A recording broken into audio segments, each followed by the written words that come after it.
So let's talk about this. This is interesting. It's about that time to look back. And it's funny, when we look forward and we say, what's up for next year, everybody looks back. And so I decided I wanted to talk about this now. I saw a lot of things popping up, and I realized it was getting to be mid-November, even though it feels like it's 2025 already. And 2020 won't go away. I looked back and saw what I had written and what I had posted late last year. And what's interesting is everything's the same. So the things I thought about talking today, the things I wrote down, the things I thought about needed to be talked about for what we need to do going forward are exactly the same. It really is. There's no tech. There's no new. The funny thing is there is no new business template. There is no new business structure. Successful businesses have been the same since the dawn of time. And if more people, it's actually in a blog post I'm releasing this week too, and this isn't, it just happens to be, just realized because I just reread it to prove it. If everybody would literally get business training, and what is that? I don't know, 4-week course, 8-week course from an actual business, right? Book from an actual business course, their life would be a lot easier. And that's why what we need to do for the future, and me saying the future is here, is it hasn't changed. There is no tech. There is no technology. The pandemic itself has not changed. It doesn't matter if you're doing telehealth. It doesn't matter if you're doing in-clinic. It doesn't matter if you're doing mobile. It doesn't matter if you're doing peds. I spent a long time last week talking to a peds clinic. It doesn't matter what you're doing. Your success still rides on the same things. Now, when I talked to this clinic last week, which was an incredible conversation, because what we did was we had a long conversation about all the chaos going on in the business, right? Caused by COVID, right? And it was like, okay, yeah, get it. And there was a lot of energy and a lot of brain power about how do we connect all the parts of the business, understanding the patient life cycle, right, with all this chaos. And what I realized was this very important statement. And it was, I just learned this, and I got to look at it because it's up here. It's written on the wall, and I look at it every day, and it's been very impactful. And I actually got it from a sales book, God forbid. Yet we apply it in physical therapy every day. It is, you cannot determine the outcome. You can only determine the process. Think about that for a second. That's a brilliant statement. It freed me from a lot of things around what I needed to do. And instead of focusing, right, we look at the desired outcome, we look at the goal, what we want to do, then we build a process. And it's funny because I say this to people all the time, and I didn't realize this, and I'm glad I was in this mindset, is I tell people all the time, the goal of the new patient call is to make sure you have checked all the boxes, shared all the information, gathered all you need to share with this person, and then allow them to choose. Right? So they determine the outcome. You control the process, and then someone determines the outcome. Now, you can predict the outcome. The better your process, the more consistent and persistent you are with the process, the more you'll be able to predict the outcome. It's like 80% of the time, right? Our conversion rate's 80%. No one goes, what the fuck are you doing in the other 20%? Everybody's going, great, I want to learn your process. Because there is no 100%. Nothing's 100%. And what's interesting, let's think about this for a second. Let me back this up, because I'll go back to the two things I want to tell you about the future. And this stuff, you guys will see how it overlaps. If I'm in a clinic and I'm the front desk person, and the manager is telling me, or the owner is telling me to get people scheduled, I control that process. The problem is the outcome is unpredictable as all hell. I was going to say as fuck, but I didn't. The outcome is unpredictable. We put people on the schedule. What is the outcome we want? We don't want people scheduled. Yeah, and I'd argue we're focused on the wrong outcome anyway. We don't want people scheduled. We want people who will arrive, who will pay, who will stay. And so when we focus on the wrong outcome, but even if we wanted people who arrive, pay, and stay, and we say get them scheduled, it's unpredictable. So if you understand the outcome you want and you reverse engineer it, you will be better at predicting the outcome, but the only thing you can control 100% of the time is the process. So important. And that's what all these books back here are about. They're all successful businesses who do nothing but focus on the people they serve. And then every day they put people into the process, right? They put people into the flow of their business. That's number one. By the way, that's the future, right? So number one part of the future is you must understand the flow of your business. Because why? Because this will allow you to make a more rock solid process to be able to predict the outcome. What is the outcome? I want people to arrive, pay, stay, and do our marketing with us. Getting people scheduled, flip a coin, have a machine do it, have people schedule online, don't matter, right? But if I understand the desired outcome of the business and I understand the flow of the business, which goes from where? Attraction or marketing to selling to retention to referral. So I'm like, I want people to arrive, pay, stay, and do their marketing with us. So here's the flow of the business. They're going to hear about us. They're going to contact us. They're going to commit to buying the product. They're going to arrive. Now we got to keep them.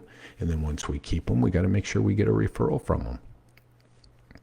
Right? That's the flow of the business. The flow of the business, attraction, selling, retention, and referral. I love it. I got to pause. And it's on the wall behind me. I don't want to turn around again to look at it. You think I'd remember that? Overlays your life cycle of your client. So there's the attraction phase. There's the selling phase. The selling phase is that's where your front desk comes in, right?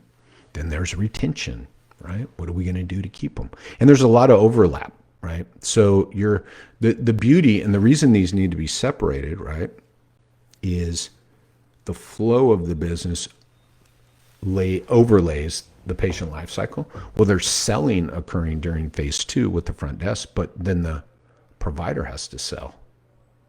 They have to sell a plan of care. They have to get buy-in, right? So there's overlap.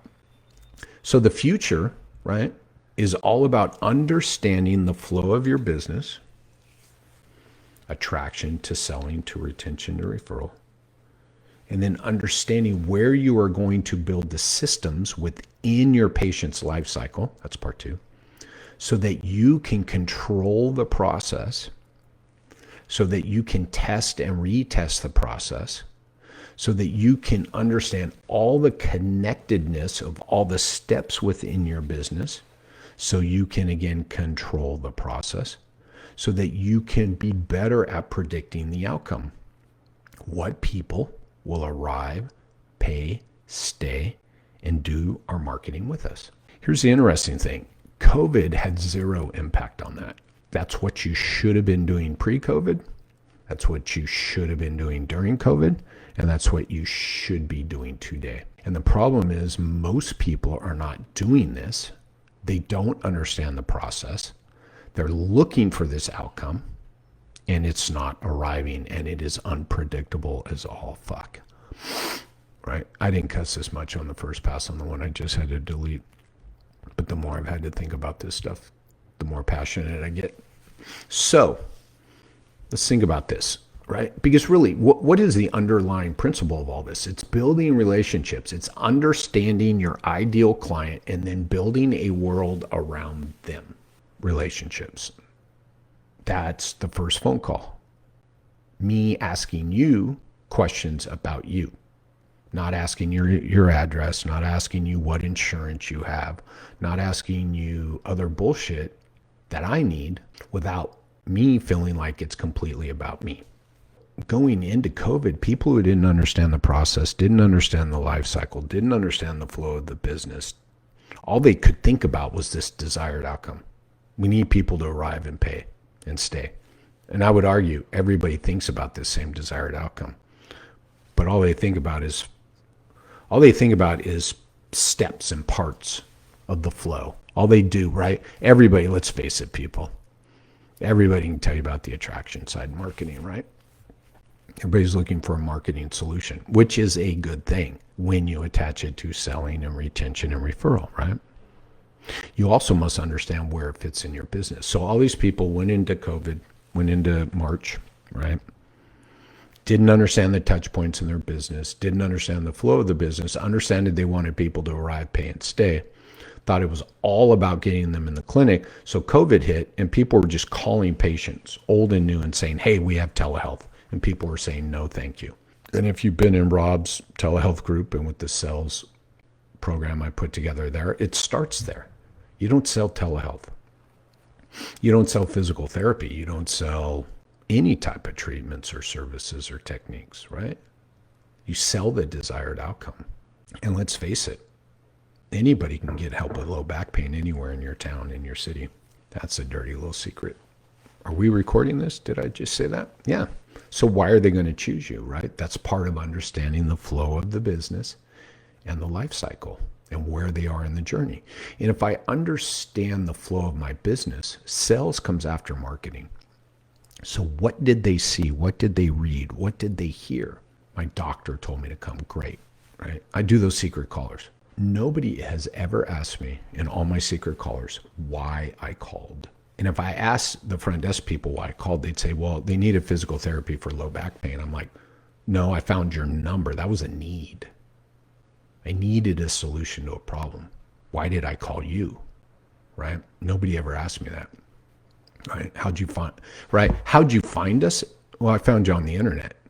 So why'd you choose us is the follow-up question, right? That's the question that never gets asked. That's the question that then starts to build the relationship and make it more about me. Everybody knows at this day and age, when you ask someone, how did you find us? You're just trying to track your marketing. If I say, so Jerry, how did you find us? And Jerry says, well, I went to your website. And you go, awesome. So Jerry, what is it you saw on the website that got you to choose us, right? Well, I saw your phone number. We'd have a good little laugh. Sure, I'm glad you saw that because we want to make sure everybody can find us. But what did you see on the website that made you choose us? The answer to that question is going to make everybody's life easier because I understand the flow of the business and I understand the objective of this sales call. There's 3 objectives of this sales call. Number 3 is to set the provider up for success. So if I know your expectations, if I know you're the desired outcome you want, and I share that with your provider before you arrive, then your provider is set up for success. I can also sell the provider as the expert who will tell you what's going on, who will give you a plan of care, right? And that's what patients want. It's in the research. So let me double back. I want to get out of the weeds here a little bit. I wanted you to hear how we can apply this. What you need going forward is to understand the flow of your business. And the way I got to that conversation and that 10-point checklist took me like 12 years to get there. Because when I first came up, when I was first working with my front desk and coming up with this checklist, I didn't understand the flow of the business. Some of it worked, some of it didn't, and I didn't know why. If you understand the flow of the business, attraction to sell, to selling, to retention to referral, and you can overlay that on your patient life cycle, then you will instantly see where you can solve cancel problems. I'm so tired. That's the one thing about 2020. People are like, I'm done with 2020 because of COVID. I'm like, I'm done with 2020 because of reading people try to solve cancel problems with cancel fees, right? That's people don't understand the flow of the business. You can get rid of your, again, I don't want to get caught in the weeds, but you can decrease your cancel problem by just managing and setting expectations earlier, by understanding the flow of the business and where people are in the life cycle. So again, if you know the flow of the business, if you see how it fits over your client's life cycle, the client life cycle is where you put the systems to get this desired outcome you want, then you can constantly be looking at it and testing and retesting to get the desired outcome you want. People who arrive, pay, stay, and do your marketing with you, right? So we can measure all this. This is all measurable. That business book right there talks about measuring. Had it out yesterday and was talking with someone. And we got to measure what matters, right? Like I said, visits, nope, doesn't matter. Visits is so down in the weeds, getting people focused on visits. I use the example, getting people scheduled, not a metric, right? If you understand the desired outcome is to get people to arrive, pay, and stay, then you sit back and you go, what system do I need to build here during the sales part of the business to increase the likelihood of this outcome? Remember, you can't control the outcome, you can control the process. So you see how this is all fitting? This is the future. This is the past. It's the same thing I was posting last year before COVID. It was the same thing going into COVID. I was telling people, you got to understand this. Starting to build relationships on like March 15th was not the place you wanted to be. Leveraging the relationships you already had was where you wanted to be. Those are the people that were successful. So the future, let me recap, and then I'm going to answer Jordan's question. I hope he's still here. Here's the thing. The future, right? The future, it's here. It's been here. It's understanding the business of what you do. There's no fucking health books back there. That is all business, man. And the one common theme throughout all those books is understand who you're going to serve, understand what you're serving them with, and then build this. Here we go. The thing I told you guys today. Understand the life cycle of this person you're serving within your business. And the other thing I want to say, and I'm going to say it over and over and really stress this going forward, is you cannot, right? You can only control the process. You can start, again, the better you get at the process, the better you measure the process, the better you will get at predicting the outcome. You cannot control the outcome. You can only control the process. And if you understand the flow of your business, attraction to sell, to retention to referral, where it overlays and how it sits within your life cycle, within your client, patient, customers' life cycle, within your business, then you can begin to build the systems that will make it easier, sure, to predict the outcome. I think I said this at the beginning, right? All the systems I create around the front desk that then connect to the providers, that then connect after the patients that have gone, are just to help us to better determine that, yes, people will arrive, pay, and stay. And the process I put together at the front desk, everybody gets so uptight. I didn't get them scheduled. I'm like, did you follow the 10 steps? Yeah. Did you get all 10 boxes checked? Yeah. And they said no. I say, okay, we can't control the outcome. As long as we give them everything they want and need during the conversation, as long as we make sure they knows about them, that we know their expectations, that we know their goals, as long as they know they were scheduled with an expert who can help them get back to those desired goals, as long as they know, by the way, their cost, their price, then it's up to them, right? Yeah, you got to learn how to handle objections, but you know what? That's not the bulk of it, right? Everybody's like, learn how to handle objections, right? Learn how to trick people into picking up the phone. I'm like, right? That's not that's, again, we're just flipping coins. I don't like 10%, 20% conversion rates, right? I want 70, 80, 90% conversion rates. And the way I get 60, 70, 80, 90% conversion rates is understanding the flow of the business and understanding the information that's collected during the sales process. Sales phase actually helps us to best determine who should be calling the clinic. So we feed that back into the marketing program, which brings us not more new patients, it brings us more leads that are more likely to arrive, pay, stay, and do our marketing with us. You know what, Jordan? So Jordan asked, about picking books out of the middle. The cool thing is these are on shelves, and there's about 5 per. You guys can't see the little slats. These over here, these are just stacked. And it's easy enough with the wall to push the books against the wall, slide it up a little bit, and slide a book out. So there's a day in the life of Jerry. Yeah, that's why that book is sitting right there, because I pulled it out of the middle of a stack. And I don't know, I didn't feel like putting it back. And it doesn't go on top because I want the stuff on top. So welcome to my OCD, ADD, world. All right, cool. Thanks for coming in, everybody. So again, right, the future, it's the same thing.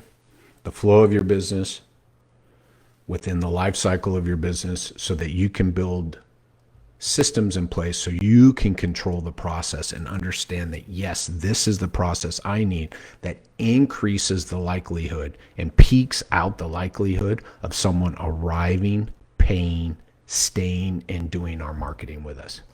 And if you understand the connectedness, you can get that process dialed in. And again, it's people yelling at the providers about cancel rate. It's people telling the front desk to get people scheduled. You don't understand the flow of the business within your patient's life cycle. And I know you want patients who arrive, pay, and stay, but you're willing to churn and burn just to get those. And that's why there's provider burnout. That's why there's staff burnout. So lots of problems to be solved within your business by understanding the flow of the business, overlaying your patient, client, customer's life cycle, so that you can become better at predicting the outcome you desire in your business, which is patient success. Patients who arrive, pay, stay, and do the marketing with you. By the way, at the end of 2021, in November, 1 year from now, I'm just going to run this one again. It's going to be the same thing, right? Until everybody gets this, it doesn't matter. It doesn't matter if you're a mobile PT, a telehealth PT, a PEDS PT. I told you about that conversation I had.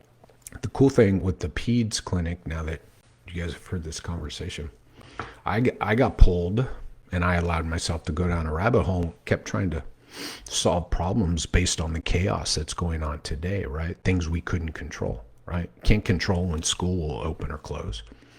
So then I pulled it back out and I said, no, what is the desired outcome? Okay, what can we control during this process and what can't we? Okay, let's put the stuff we can't control to the side right now. Let's build out a system from first phone call to customer arrival built around what we can control. And boy, that sure made everything easier. And then it was easy to sit down at the end of that and take that much time to build systems for when school gets canceled.